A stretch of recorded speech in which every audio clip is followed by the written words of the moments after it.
Trying to see if I have another. That's my tape. Trying to see if I have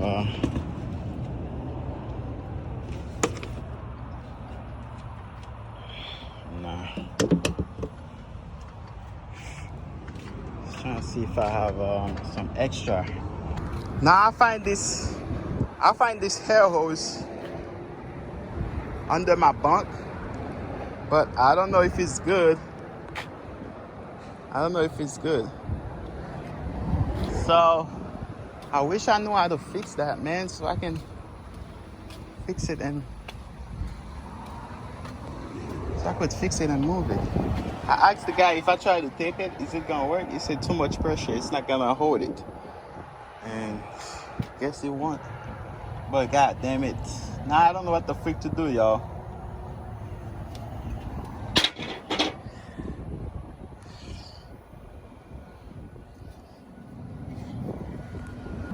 Whew.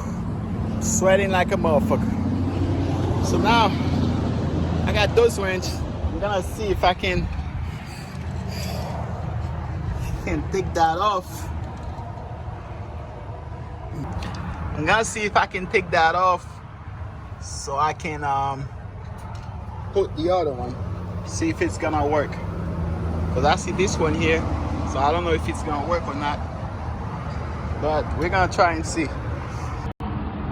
So I have to undo this real quick.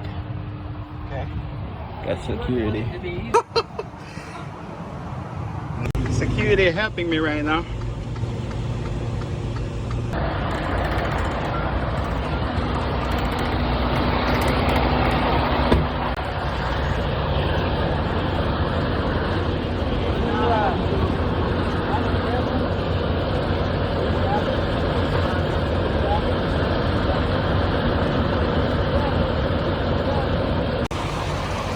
So that's why it's always good to have tools.